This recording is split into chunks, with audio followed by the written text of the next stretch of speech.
Hello guys, कैसे हो आप सब लोग। होप सो सब लोग अच्छे में हो और अच्छा प्रॉफिट भी बना रहे होगे। ठीक है। वैसे तो मार्केट में एलजी ने भी बहुत बढ़िया पैसा बना के दिया है सबको। आपने बुक किया है या नहीं किया वो आप कमेंट सेक्शन में ज़रूर बता सकते हो। वीडियो शुरू करने से पहले मैं आपको बता देता हूँ सिक्योरिटीज मार्केट और सब्जेक्ट टू मार्केट रिस्क। यहाँ पे कोई भी बंदा शॉर्ट पैसे नहीं बना सकता। एक बंदा अगर लॉस करेगा तभी दूसरा बंदा प्रॉफिट करेगा, अदरवाइज प्रॉफिट होने की संभावना 0 सन्नाटा हो जाती है, प्रॉफिट होना नामुमकिन हो जाएगा। तो वो चीज़ें यहाँ पे सब कोई नहीं कमाते, सब कोई कमाते हैं, 10% लोग ही कमाते हैं। तो वो चीज़ है, उस चीज़ को ध्यान से देख के ही निवेश करें, टिप्स वगैरह पे मत चला करो, वो चीज़ है। ठीक है। तो अभी एक बहुत बढ़िया चीज़ मार्केट में चल रही है और बहुत अच्छे लेवल पे क्वेश्चनिंग आ रही है कि यार क्या ये अनलिस्टेड मार्केट सच में फ्रॉड है, कि ये कर क्या रहे हैं, अनलिस्टेड में कहाँ ट्रेड हो रही है, कोई वैल्यूएशन ही नहीं है, कभी कुछ कभी कुछ। तो देखो, the honest answer is that कि अनलिस्टेड मार्केट एक क्लटर मार्केट है। यहाँ पे proper valuation, proper buying selling आना इज़ इम्पॉसिबल। प्रॉपर वैल्यूएशन मिलना आपको इम्पॉसिबल है। कुछ शेयर्स बहुत ज़्यादा अंडर वैल्यूड मिलते हैं और कुछ शेयर्स बहुत ज़्यादा ओवर वैल्यूड मिलते हैं। जिनकी हाइप ज़्यादा है वो ओवर वैल्यूड भी ज़्यादा रहेंगे। ठीक है।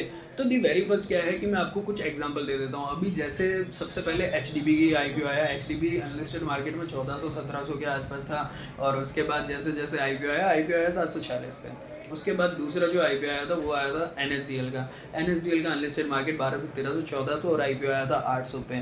और ऐसा नहीं है कि वो फुल्ली सब्सक्राइब हो रखा है, वहाँ पे भी क्या है कि रिटेलर को मतलब खुले में माल मिल रहा है, जितने शेयर्स चाहो उतने शेयर्स मिल रहे हैं। तो उस हिसाब से क्या है, लोगों को फिर से एक ऐसा होता है ना कि यार मतलब हम लोग ऊपर में ट्रैप में फंस गए और 6 महीना लॉक इन भी है तो हम लोगों ने अनलिस्टेड में क्यों लिया। ठीक है। उसके बाद एक आध आईपीओ वो रहे थे शायद। और अभी जैसे मान लो कि मैं अगर देखूँ स्विगी देख लूँ, स्विगी का। ठीक है। स्विगी में भी अच्छा खासा मतलब अनलिस्टेड में तो क्या हाई लेवल पे लेके गए थे, 500, 600, 700। मोबीक्विक 615, 700। लेकिन चलो मोबीक्विक का एक समझ में आता है कि आईपीओ इतना ज़्यादा ओवर सब्सक्राइब हो चुका था कि वहाँ पे माल मिलना इज़ नेक्स्ट टू इम्पॉसिबल और लिस्टिंग भी बहुत अच्छी हुई थी। तो उसमें तो चलो अनलिस्टेड मार्केट वालों को दुख नहीं है।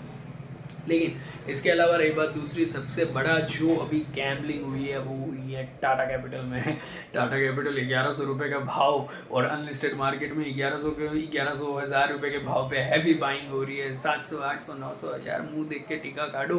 और उसके बाद जो उसके आईपीओ प्राइस आया वो आया 326 पे। और वो आईपीओ भी फुल्ली सब्सक्राइब नहीं हो पाया। रिटेलर में छाओ जितना माल मिल जाता, और अगर 10 लाख की बिके चना अगर लगाते तो 5.5 लाख का मतलब तकरीबन 5,65,000 का आपको माल मिल जाता। तो वो चीज़ है। तो उसके बाद में क्या है कि एक रिटेलर को एक डर भी लग रहा है और एक पैनिक का माहौल भी है कि यार अनलिस्टेड मार्केट में क्या चल रहा है क्या नहीं चल रहा। ठीक है। तो उसका देखो एक सिंपल सी चीज़ बता रहा हूँ, अच्छे ब्रोकर के पास जाओ, अच्छी चीज़ें दिलवाएगा आपको।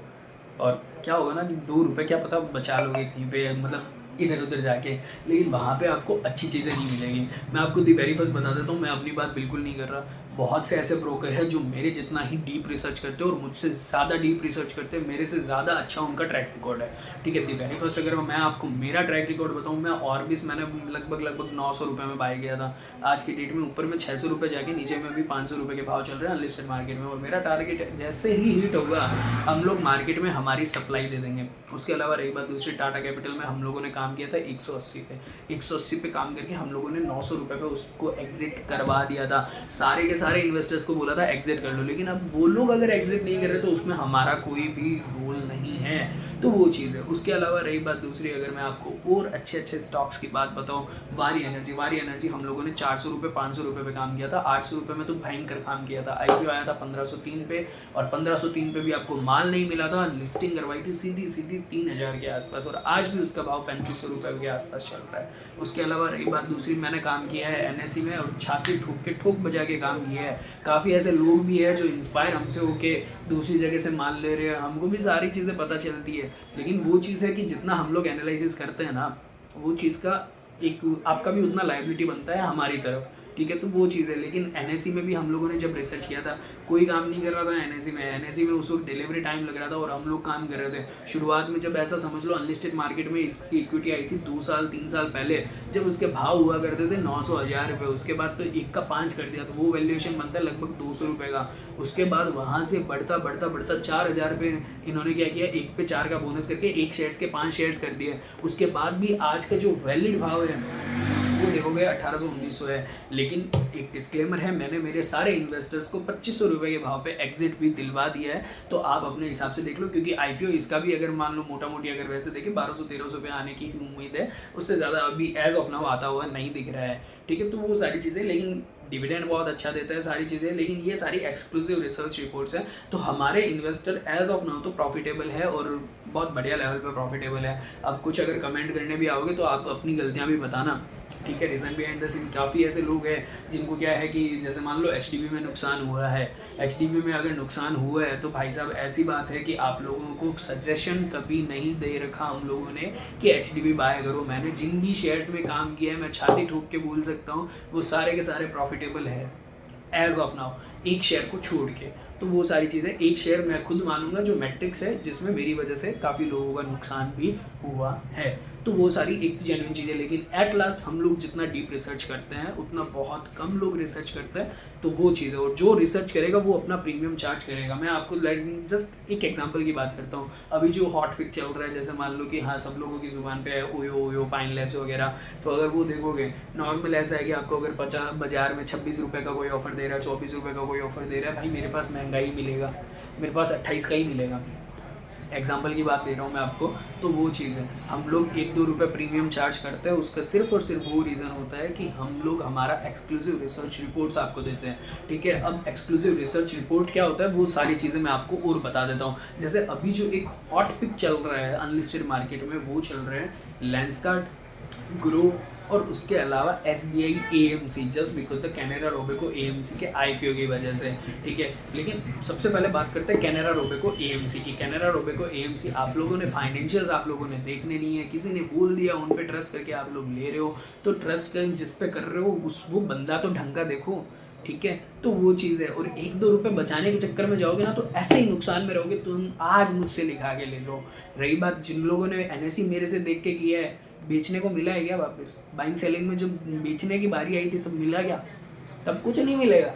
मैं तो प्रीमियम चार्ज करूंगा, मैं फिर से प्रीमियम चार्ज करूंगा। लेकिन रही बात दूसरी, जो एक्सक्लूसिव रिपोर्ट्स वगैरह होती है, ठीक है, सब चीज़ें सब्जेक्ट टू मार्केट रिस्क है, लेकिन जितना डीप रिसर्च हम लोग करते हैं उतना बहुत रेयर लोग करते हैं। और जो लोग भी करेगा वो अपना प्रीमियम चार्ज करेगा। आप मेरे से आज लिखवा के ले लो, ठीक है। अब रही बात दूसरी, अब मैं SBI AMC की बात कर रहा था। SBI AMC इंडिया की बिगेस्ट AMC है, लार्जेस्ट AMC है। इनमें क्या होता है, कंपटीशन चलता है। SBI और HDFC दोनों सेम वर्क हो गया, कभी SBI फर्स्ट नंबर पे आ जाती है, कभी HDFC फर्स्ट नंबर पे आ जाती है। दोनों एक लिस्टेड है, एक अनलिस्टेड मार्केट में पीयर कॉम्पिटिटर है।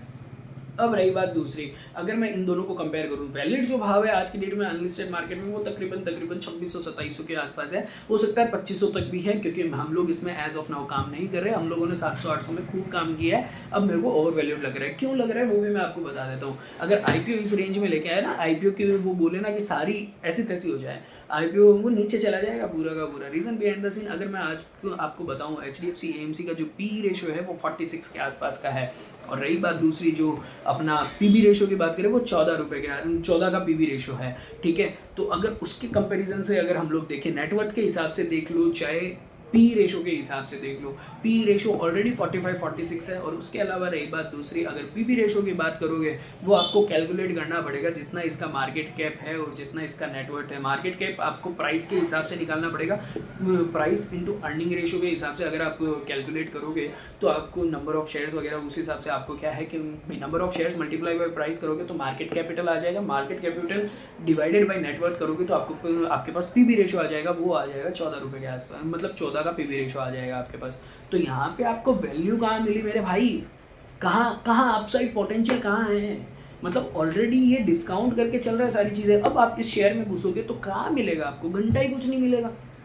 फिर आप बोलोगे अनलिस्टेड मार्केट तो ट्रैप है, क्योंकि इसका फॉर श्योर है कि IPO आएगा वो लगभग 1300-1400 के आसपास आना चाहिए। उससे ज़्यादा अगर लेके आते तो IPO सब्सक्राइब होने में दिक्कत रहेगा। फेयर वैल्यूएशन भी कहाँ बैठ रहा है? मैं जो 2300 रुपये का भाव आता है, अगर 14 का PB रेशो भी हो, मतलब 300 रुपये तो ऑलरेडी ओवर वैल्यूड है। फेयर वैल्यूएशन ही इसका 2300 रुपये, तो उससे ऊपर तो जाने का कोई सवाल ही नहीं बनता। उससे ऊपर अगर आप परचेज कर रहे हो तो उसमें गलती किसकी भैया? या तो अपना डीप रिसर्च खुद करो, या जो रिसर्च करता है उसको पैसा फेंको, तभी वो आपको रिसर्च रिपोर्ट देगा, अदरवाइज नहीं देगा भाई। सीधी सी बात है, कोई भी बंदा अगर उस लेवल का रिसर्च कर रहा है तो उसकी मेहनत लग रही है। तो वो सारी चीज़ें, और पैसे बचाने के चक्कर में जाओगे भाई साहब, तगड़ा तगड़ा तगड़ा बचीड़ लगेगा, चाहे वो म्यूचुअल फंड हो, चाहे स्टॉक मार्केट हो, चाहे कमोडिटी मार्केट हो, चाहे करेंसी मार्केट हो, चाहे कुछ भी है। जो भी बंदा कोई अचीवमेंट लेके अगर बैठा है वो पैसा लेगा ही लेगा। वहाँ पे उसको पेमेंट ज़रूर दो, ताकि वो क्या है कि वो आपको अच्छे से सर्विस दे। और इसको अगर मैं कंपेयर करूँगा, आप लोग 500 रुपये में रिटर्न लगा रहे हो, रिटर्न भी अभी काफ़ी आ रहे हैं। 500 रुपये के चक्कर में भाई सीए को अच्छा खासा नॉलेज हो रहा है, वो टैक्स बना के दे रहा है, वो सिर्फ फिटिंग कर रहा है, वो नहीं देख रहा। क्योंकि एक्चुअल जो मार्केट में रिटर्न की रेट है वो 15,000 रुपये। आप 500 रुपये में क्या रिटर्न लगवाओगे? एक मेरे पास अभी पार्टी आई थी, उसका टैक्स बना दिया लगभग 76,000 रुपये का, जबकि उसका टैक्स ही नहीं बन रहा था। उसमें सीए की गलती नहीं है भैया, आप पेमेंट कितना दे रहे हो? सीए को 500 रुपये दोगे, वो सिर्फ और सिर्फ वेटिंग करेगा। 115 बीएसई में ऑप्ट आउट करता है तो उसका टैक्स बनता मात्र 20,000 रुपये। 50,000 रुपये का वहाँ पे नुकसान खा लिया तो शांति आ गई। बैठे रहो, बात वो है। और यही अगर 15,000 उसको दे देते कितना लगता? 15 और 20 35,000, बस उतना ही। 35,000 का फिर भी नेट प्रॉफिट था। चीज़ को समझो, ठीक है। तो वो सारी चीज़ें। दूसरे शेयर्स की बात करूंगा मैं लेंसकार्ट की। लेंसकार्ट देखो लास्ट टाइम ये अपना वो बोल सकते हैं कि लॉस में थी, इस टाइम प्रॉफिटेबल हुई है, कुछ आईपीओ लाने के चक्कर में भी हो चुकी है। समझदार को इशारा काफ़ी। तो बाकी अगर देखोगे पी रेशो के हिसाब से इसको कंपेयर करना इम्पॉसिबल हो जाता है, नेक्स्ट टू इम्पॉसिबल हो जाता है। रीजन बिहाइंड द सीन वो पी रेशो आएगा 200 के आसपास, 125 130। इसको हम लोगों को वैल्यू करने पड़ेगा पीवी रेशो के हिसाब से।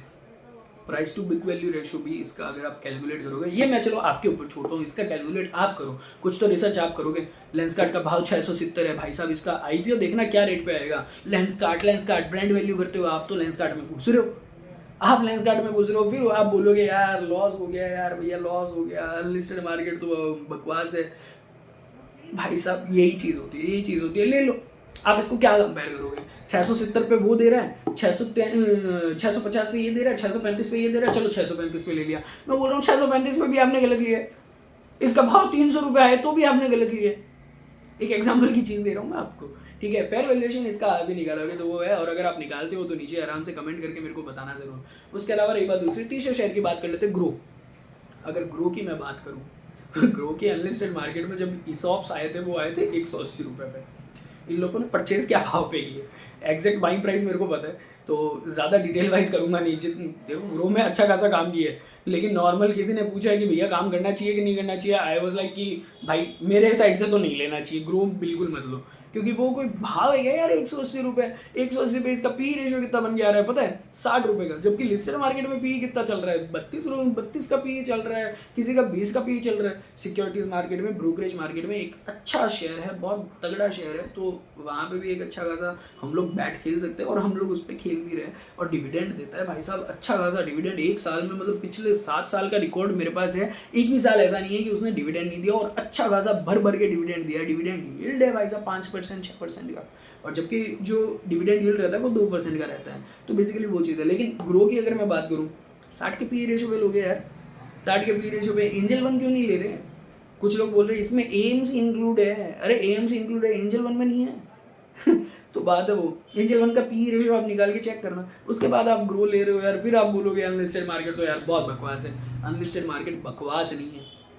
अनलिस्टेड मार्केट आप जिससे काम कर रहे हो ना, उसको ज़ीरो नॉलेज है, उसको सिर्फ ऐसा है कि 2 रुपये, वो बोलता है ना कि बस फटाफट मेरा माल बिक जाए। और यहाँ पे हम लोग जिस शेयर में काम करते हैं उसकी हमारे पास भर के इन्वेंट्री है, सिंगल डे में डिलीवरी देते हैं हम लोग। तो भर के इन्वेंट्री रखने के लिए कलेजा चाहिए होता है, क्योंकि रीज़न बिहाइंड द सीन वो चीज़ हो जाती है वहाँ पे कि अगर बाई चांस 10 रुपये भी टूटता है या IPO आ जाता है, तो वो चीज़ है। मैंने DSM फूड में काम किया है, ज़ेफ्रेश में काम किया है, जो आपका ये चल रहा है, मैंने क्या रेट पे काम किया है, व्हाट्सएप चैनल पे जुड़ जाओ, वहाँ पे आपको अच्छे से पता चलेगा। SME कैटेगरी में उसका IPO आया है। तो बेसिकली चीज़ वो है कि हम लोगों ने बहुत अच्छे स्टॉक्स बहुत लोवेस्ट रेट पे हम लोगों ने काम किया है। तो वो चीज़ है। और आज भी हम लोग जिस पे काम कर रहे हैं, एक अंडर 80 रुपये शेयर है, अंडर 70 रुपये मान लो, अराउंड जैसा भी है 80 रुपये के अंडर मान लो, 100 रुपये के अंडर 3-4 ऐसी कंपनी है जिनका हम लोग काम कर रहे हैं। वहाँ पे मतलब कहीं ना कहीं जो जितना रिसर्च रिपोर्ट मैं आपको दूंगा ना, उतने में ही आपको उतना कॉन्फिडेंस आ जाएगा कि हाँ यार ये शेयर मतलब बहुत अच्छा पोटेंशियल दिखा सकता है। बाकी देखो सब्जेक्ट टू मार्केट रिस्क है यहाँ पे, ऐसा नहीं है कि मैं हर जगह सही पढ़ता हूँ, मैं भी इस मार्केट में गलत हो जाता हूँ और बहुत बार गलत होता हूँ। लेकिन एट लास्ट वो चीज़ है कि गलती को एक्सेप्ट भी करना बहुत बड़ी बात होती है, और उसके अलावा रही बात दूसरी, गलत हो गए तो उसको सही करने की भी कैपेबिलिटी हम में है। तो वो चीज़ है। बाकी securities market are subject to market risk है। अगर मेरे साथ जुड़ना है और ढंग से अगर काम करना है, मैं व्हाट्सएप चैनल का लिंक नीचे डिस्क्रिप्शन में दे रहा हूँ। व्हाट्सएप चैनल पे आप जुड़ सकते हो, वहाँ पे आपको मेरी सारी कॉन्टैक्ट डिटेल पता चल जाएगी, और आपका और मेरा रिलेशन तभी बिल्ड होगा जब आपका डीमैट अकाउंट हमारे पास है, ठीक है। तो बेसिकली वो चीज़ है। बाकी और भी कोई क्वेरी हो, कोई भी दिक्कत आए, आप बात ज़रूर कर सकते हो, कोई दिक्कत वाली चीज़ नहीं है। कॉल करो आराम से, मैसेज करो, कोई दिक्कत नहीं है, मैसेज करो, कॉल करो, नंबर एकदम पब्लिकली अवेलेबल है। तो वो चीज़ है, ठीक है। इसी के साथ बाय बाय, टेक केयर। और इन्वेस्टमेंट ना अच्छी जगह किया करो, ताकि कम से कम 2 रुपये फ़ायदा हो जाए। यही सेम चीज़ हर एक, देखो सर्विस सेक्टर एक ऐसा सेक्टर है, क्या होता है ना कि काफ़ी लोगों को बस मन में वो रहता है कि नहीं यार घर पे आके करके जाएंगे, ये करके जाएंगे, वो करके जाएंगे, ढंग के बंदे तो नहीं आएंगे भैया। और जो घर पे आ रहे हैं ना, उनके पास वैसे ही कोई काम नहीं है। घर पे आके अगर आपको सर्विस दे रहे हो, उनके पास काम नहीं है भैया, तभी वो घर पे आके सर्विस दे रहे हैं, क्योंकि सर्विस की भी एक वैल्यू है। और हम लोग जो यहाँ पे बैठे हैं, आज मेरे को शेयर मार्केट में काम करते हुए एक्सपीरियंस हो गया 10 साल का। और उसके अलावा रही बात दूसरी, जब वो बोलते हैं ना कि समझ पकड़ी, तब से मतलब इस मार्केट में घुसे हुए हैं। उसके अलावा रही बात दूसरी, भैया सीए नहीं बन पाया, लेकिन सीए फाइनल में भी ऑलरेडी एएफएम में एग्जामेशन बहुत अच्छे लेवल के साथ है, और बहुत बढ़िया नंबर के साथ एग्जामेशन है। तो वो सारी चीज़ें, और बाकी अपनी क्वालिफिकेशन बताना इज़ लाइक, ठीक है। तो वो सारी चीज़ें, बाकी आपको अगर मेरे साथ जुड़ना है, आप व्हाट्सएप चैनल पे जुड़ जाओ, बातचीत करके देखो, सारी चीज़ें समझ में आ जाएगी। लेकिन हाँ, अल्टीमेट रिलेशन तभी बनना है जब आप हमारे पास काम कर रहे हो, क्योंकि सिर्फ बात होगी तो वो सिर्फ एक बार होगी। एक बार ज़रूर आप लोगों से बात हो जाएगी, आप जितना पूछोगे वो सारी चीज़ें हो जाएगी। नेक्स्ट टाइम कभी भी बात करोगे तो सिंपल सी चीज़ है, रिलेशन तभी बिल्ड होगा जब आप हमारे पास काम कर रहे हो। तो वो सारी चीज़ें है ना। इसी के साथ बाय बाय, टेक केयर, और प्रॉफिट बनाते रहो, और एलजी जैसे आईपीओ का इंतज़ार करते रहो, क्योंकि Groww, Lenskart, Physics Wallah, Pine Lab, सबके आईपीओ नवंबर में आने वाले हैं। इसी के साथ bye bye, take care, good night, सो जाओ।